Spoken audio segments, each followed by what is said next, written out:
ప్రజలను కాపాడాల్సిన పాలకులే వాళ్ళని అక్రమ అరెస్టులకు బలి చేస్తున్నారు. తప్పుడు కేసులతో వికటాటహాసం చేస్తున్నారు. పౌర హక్కులకు రక్షణ కల్పించాల్సిన ఏలిన వారే రాజ్యాంగ స్ఫూర్తిని అపహాస్యం చేస్తున్నారు. ఆంధ్రప్రదేశ్లో కొనసాగుతున్న ఆటవిక పాలన నాజీల పాలనను తలపిస్తోంది. ప్రభుత్వ వైఫల్యాలను అక్రమాలను ప్రశ్నించిన వారిపై పాలకులే పగబట్టడం ఏ సోమాలియాలోనో ఆఫ్ఘనిస్తాన్లో చూస్తూ ఉంటారు. కానీ ఇప్పుడు ప్రపంచంలోనే అతిపెద్ద ప్రజాస్వామ్య దేశమైన భారత్కి ఆ ఘనకీర్తిని అంటగట్టేసింది ఏపీలో కూటమి ప్రభుత్వం.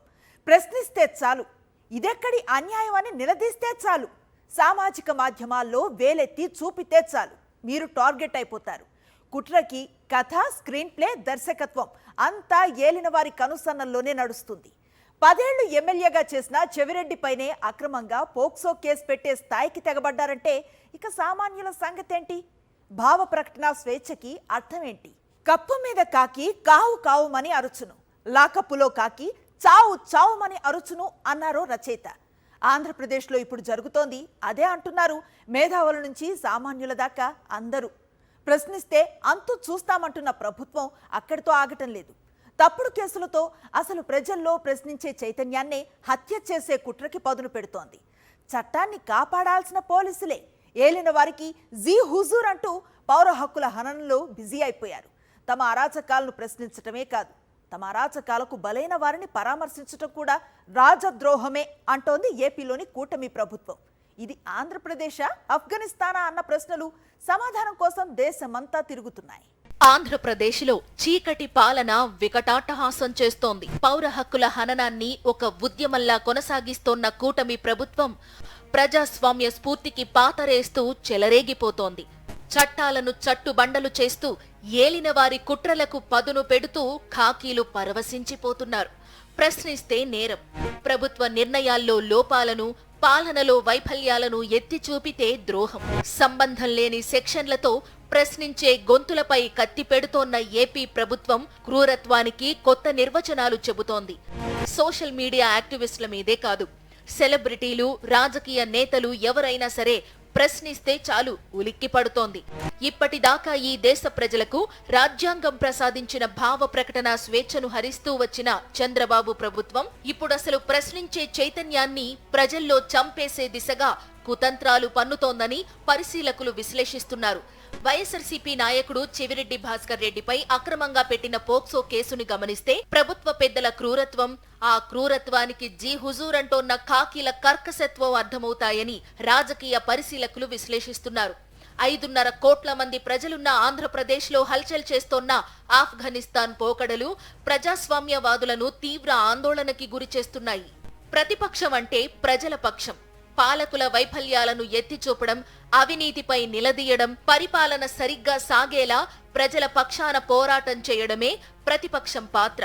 కానీ అసలు తమ ఆటవిక పాలనని ప్రశ్నించడాన్నే సహించలేని కూటమి ప్రభుత్వం వైఎస్ఆర్సీపీ నేతల మీద తప్పుడు కేసులతో చెలరేగిపోతోంది. ఎక్కడైనా అత్యాచారానికి పాల్పడిన నిందితులపై పోక్సో కేసులు పెడతారు. కానీ పరామర్శకు వెళ్లి బాధితుల న్యాయం కోసం నిలబడిన వారిపై పోక్సో కేసు పెడతారా? తిరుపతి జిల్లాలో బాధిత బాలికకు అండగా నిలిచిన మాజీ ఎమ్మెల్యే చెవిరెడ్డి భాస్కర్ రెడ్డిపై ఏకంగా 11 సెక్షన్ల కింద అక్రమ కేసులు నమోదు చేశారు. చంద్రబాబు ప్రభుత్వం అరాచక పాలన, దుర్మార్గాలు ఏ స్థాయిలో ఉన్నాయో చెప్పడానికి ఈ కుట్రపూరిత కేసే ఉదాహరణ. బాధిత బాలికను పరామర్శించేందుకు వెళ్లి న్యాయం కోసం నిలబడిన వైఎస్ఆర్సీపీ నేత, చంద్రగిరి మాజీ ఎమ్మెల్యే చెవిరెడ్డి భాస్కర్ రెడ్డిపై పోలీసులు నమోదు చేసిన పోక్సో కేసు వెనుక అసలు నిజం బయటపడింది.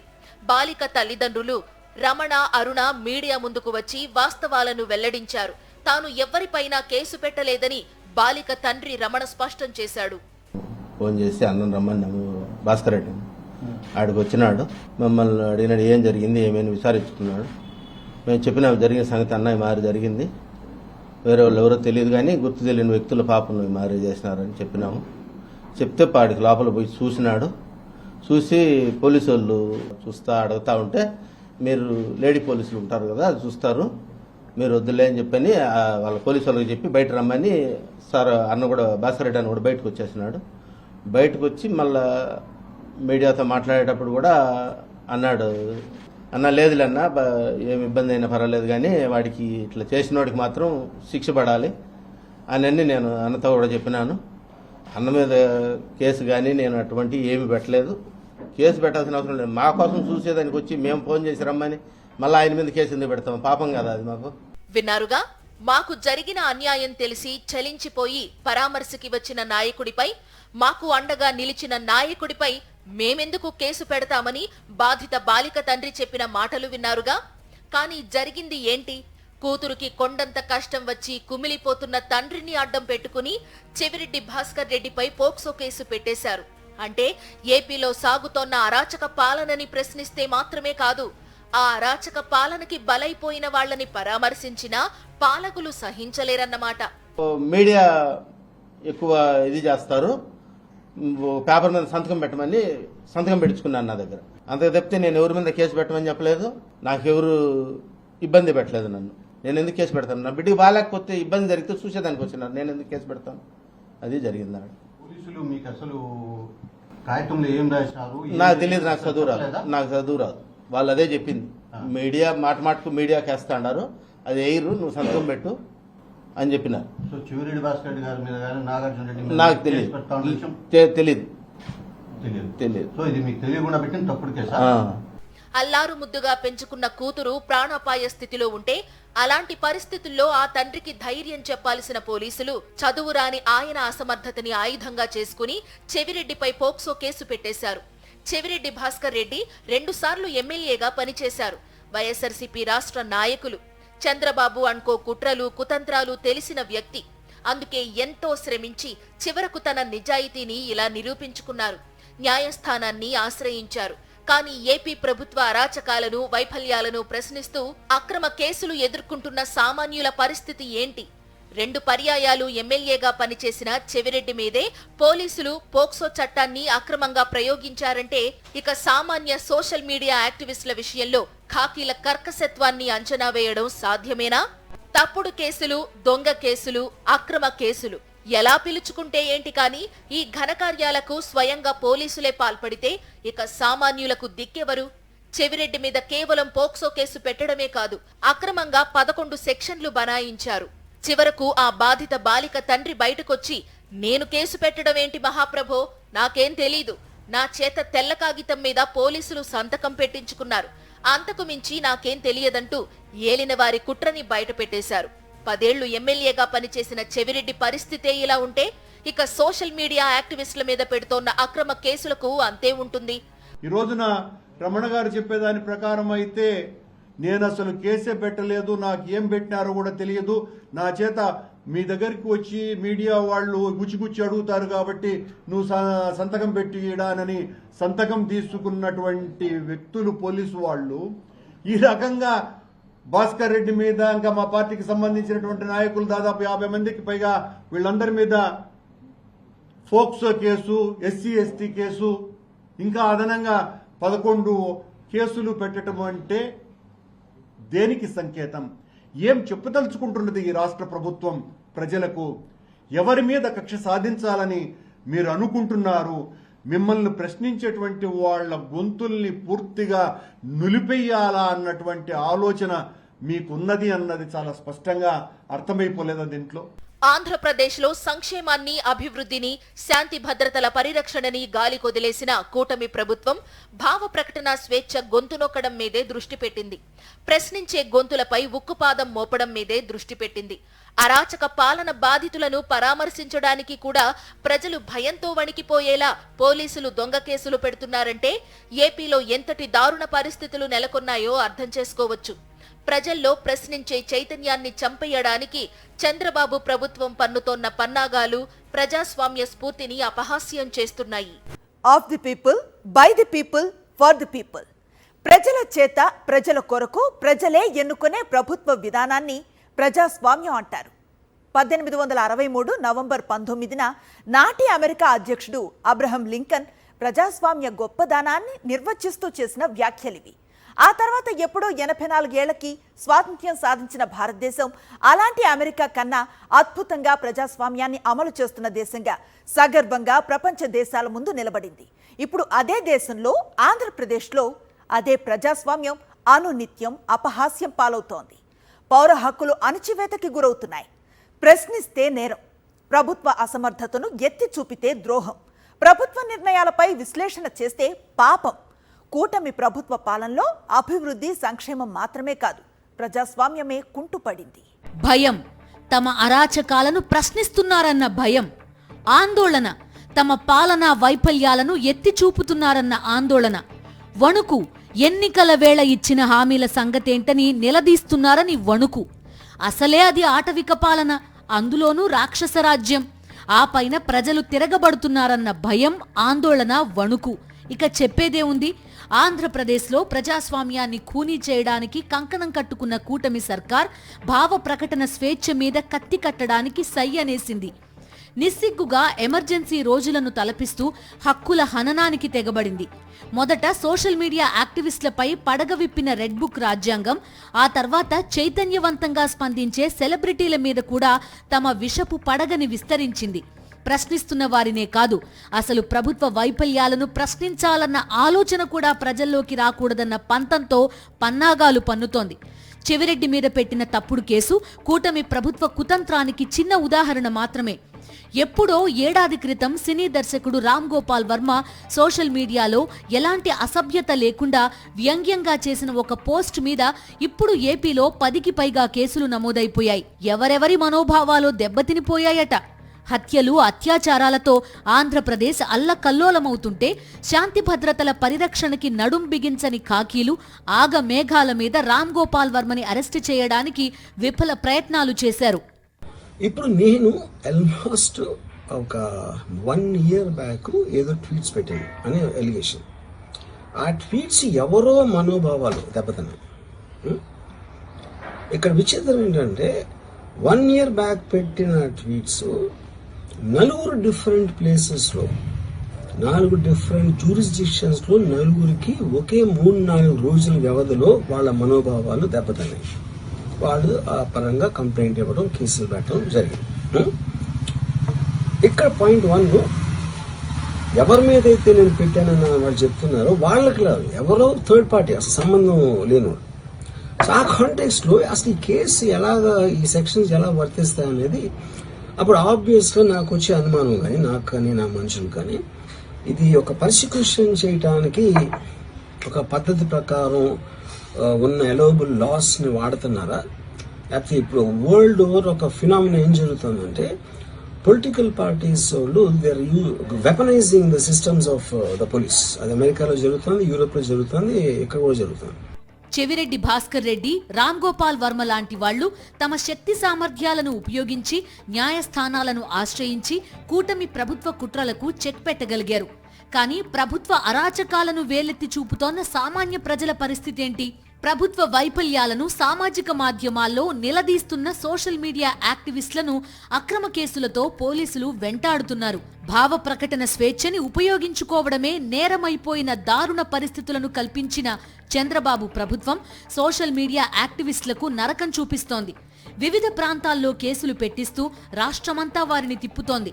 అరెస్టు చేసిన సోషల్ మీడియా యాక్టివిస్టులను హింసిస్తూ తాము టార్గెట్ చేసిన వ్యక్తుల పేర్లని వీళ్లతో చెప్పించేందుకు పోలీసులు విశ్వ ప్రయత్నం చేస్తున్నారని బాధితుల బంధువులు చెప్తున్నారు. కొద్దిగా వీళ్ళకి తెలిసిపోద్ది, మనం ఎక్కడ తీసుకెళ్తున్న విషయం తెలిసిపోద్ది అనే తర్వాత ముగ్గురికి మాస్కులు వేసి తీసుకెళ్ళి అక్కడిక్కడ చాలా చోట్ల తిప్పారంటండి. అది ఎక్కడనేది వాళ్ళకి కూడా ఐడియా లేదు. ఆ తీసుకెళ్ళిన రోజు, అది ఫ్రైడే ఆ సాటర్డే తీసుకెళ్ళిన రోజు మాత్రం మా ఆయన చాలా చిత్రహింసలు పెట్టారండి.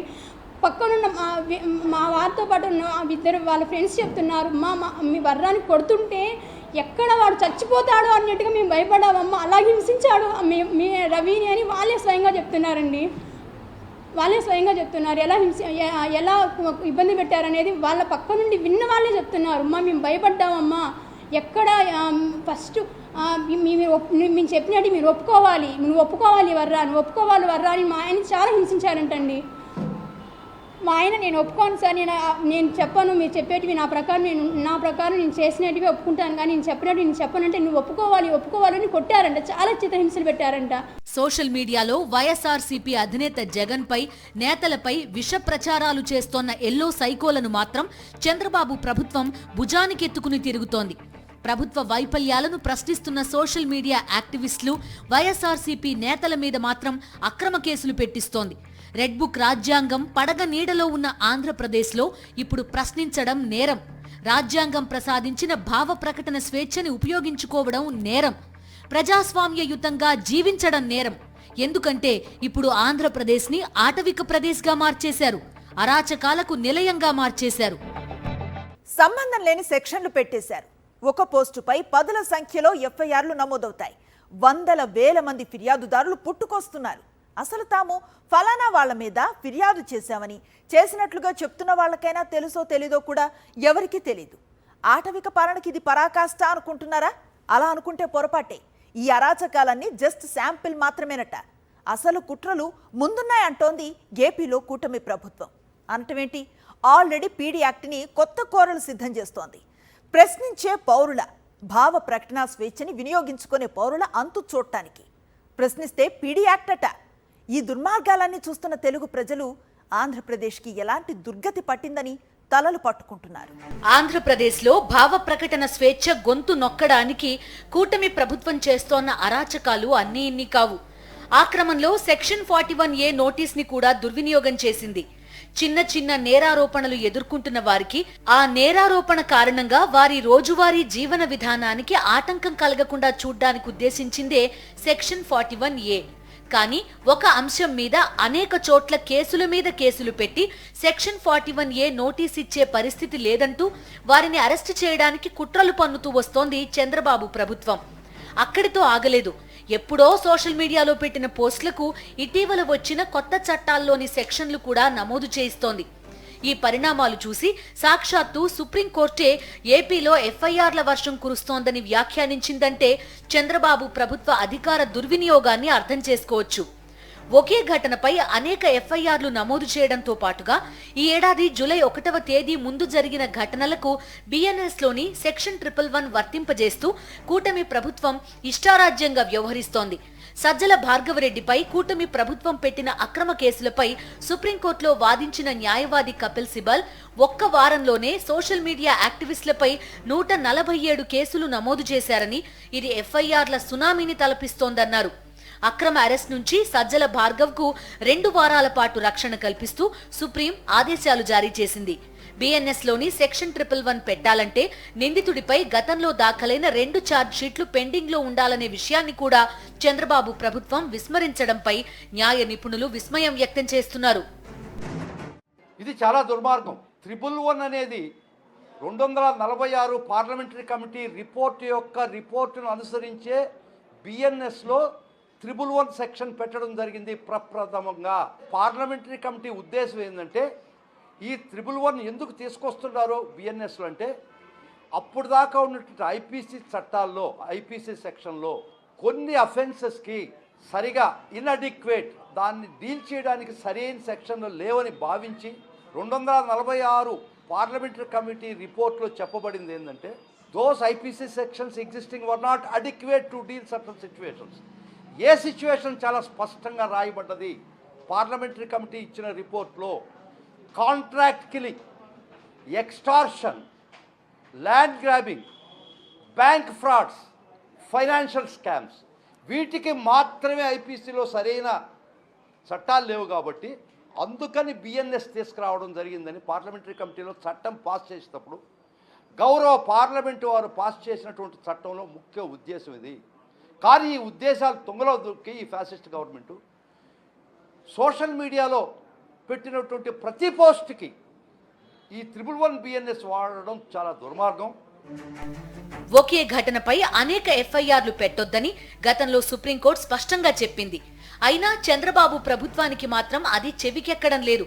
వాక్ స్వాతంత్రపు హక్కుని హరించే క్రమంలో సెక్షన్ 41A నోటీస్ని దుర్వినియోగం చేయడం, బిఎన్ఎస్లోని సెక్షన్ 111ని దుర్వినియోగం చేయడం మాత్రమే కాదు, వైఎస్ఆర్ కాంగ్రెస్ నాయకులు సోషల్ మీడియా యాక్టివిస్టులను లక్ష్యంగా చేసుకుని పీడీ యాక్ట్ ప్రయోగించేందుకు తెగబడుతోంది ప్రభుత్వం.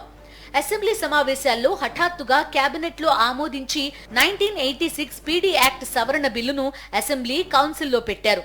ఇప్పుడు ఈ బిల్లును గవర్నర్ ఆమోదానికి పంపింది చంద్రబాబు ప్రభుత్వం. ఈ సవరణ బిల్లులో fake documents offenders, cyber crime offenders ని చేర్చింది. నేరుగా సోషల్ మీడియా యాక్టివిస్టులపై ఈ పీడీ యాక్ట్ ప్రయోగిస్తామంటే సుప్రీంకోర్టు నుంచి చీవాట్లు తప్పవని భావించిన ప్రభుత్వం పరోక్షంగా సోషల్ మీడియా టార్గెట్ గా ఈ బిల్లులో సవరణలు తీసుకొచ్చింది. అంటే ఇకపై ఆంధ్రప్రదేశ్లో ప్రశ్నిస్తే పీడీ యాక్ట్ పెట్టి ఏడాది పాటు బెయిల్ కూడా రాకుండా చేస్తారన్నమాట. Drugs mafia, smugglers, human trafficking లాంటి తీవ్రమైన నేరాలకు పాల్పడే వాళ్లపై ప్రయోగించే పీడీ యాక్ట్ ని భావ ప్రకటన స్వేచ్ఛ హక్కుని వినియోగించుకునే వారిపై ప్రయోగిస్తారన్నమాట. అందుకే కదా దేశమంతా కూటమి ప్రభుత్వం వైపు చూసి ఆటవిక పాలన, అరాచక ప్రభుత్వమని చీకొడుతోంది.